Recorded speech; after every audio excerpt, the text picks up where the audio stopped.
This is a Maine Design Bureau T-34 85. It was built in the Soviet Union during World War II. He too is going to fire, and he said he was going to do it relatively soon at the beginning of his performance.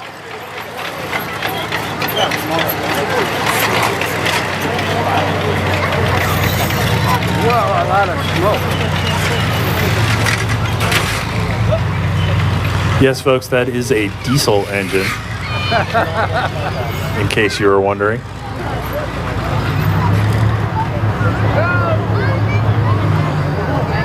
All right, hold those ears. I feel a shot coming on.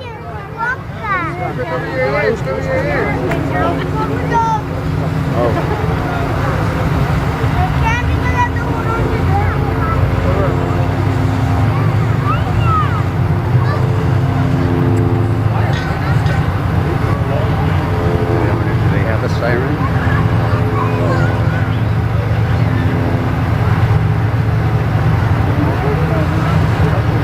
That's the full spider wheel.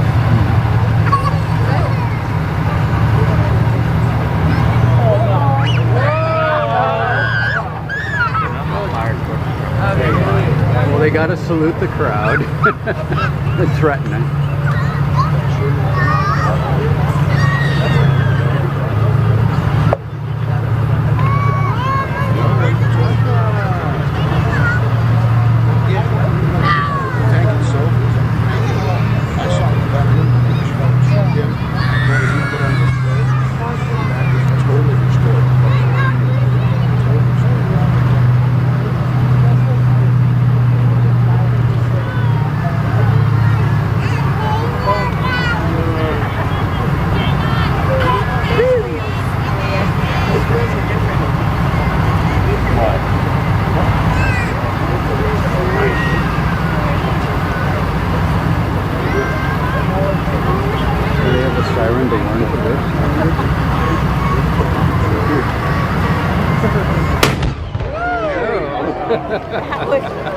So much drama. Just when you think they're not going to do it, they do it.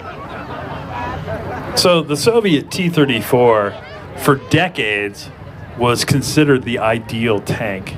It's not the biggest, it's not the most powerful, it doesn't have the biggest gun, and it's certainly not the fastest, but it was the best blend of good traits for an armored vehicle.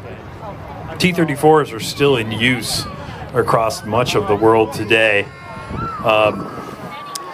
and it's sort of the iconic machine by which all other tanks are measured. It was relatively simple, had great sloping armor, which is a big positive for a tank, and a really powerful gun. This actually started out with a less powerful gun. It had a 76 millimeter, which is kind of your standard weaponry. It's what you see in late model Shermans, etc. But as the Russians started to encounter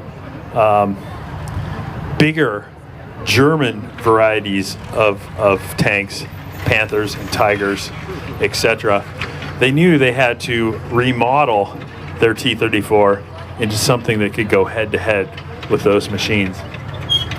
The result was this vehicle, which is a T-34 85. It has an 85 millimeter gun, a different turret, and is much more intimidating. That being said, it's never going to be the same as a big Tiger tank. The Russians were able to build these in huge numbers relatively quickly. In fact, this vehicle is one of the most built military vehicles of all time in the tank arena. T-34s were made in such great numbers that a Tiger tank would have to go up against, say, 7 of these tanks, as opposed to just a one-on-one battle. The machine carries a crew of 5. Again, it's a loader, a gunner, a commander, a driver, and an assistant driver. Believe it or not, I've actually had the privilege of driving this machine, and it's a little bit like driving a bulldozer. It's very, very tractor-like inside, and very small inside. That sloping armor comes down and wants to hit you in the head every time when you're driving this vehicle. It's built for a very small, flexible young man to be in the driver's seat of this machine. You can see our driver in that open hatch. That hatch, of course, would be able to be closed if you're in a dangerous situation, and you could look through a periscope to steer the tank. Looks like we're going to get another shot here. 88 gun fire off the Flag 88 tons.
Okay, ladies and gentlemen, if everything goes as planned, you can take your fingers out of your ears for a little while.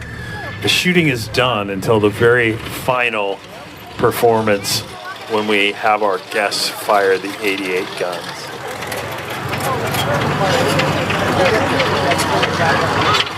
This T-34 is white because troopers in the field would whitewash their tanks if they got the chance to. They would, of course, blend into the winter weather. This particular machine served on the 3rd Belarusian Front during World War II. And you can see they actually all came from the factory green. You can see inside the hatch that green color that was on every one of these tanks as it rolled out of the factory. And we're talking about a lot of tanks. 57,000 of these machines were built before the war in Europe ended. As well, the assembly lines kept going. There were 84,000 of these machines built by 1958 when the assembly lines closed down. As I said, these types of tanks are used all over the world. You'll see Iraqi versions of these. You'll see them in Afghanistan. You'll see them in other places. Sometimes our modern American tanks are going up against these antique style T-34s. Oh my gosh, I lied to you all. Was that the 3rd or the 4th? That was third? Sorry. Sorry for your eardrums there, folks.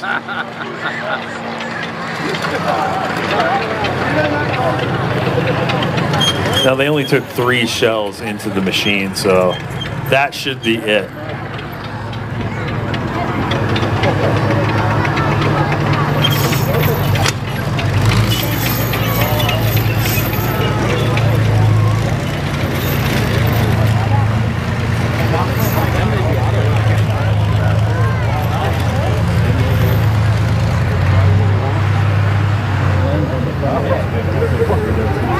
To get this guy pointed the right way when we park him, we need to do a little backing up, which is always is not all that fun in a tank. You can't just throw your arm over the seat and look behind you and see where you're going. So as we back this machine up, our next event is going to be the M1A1 Abrams tank.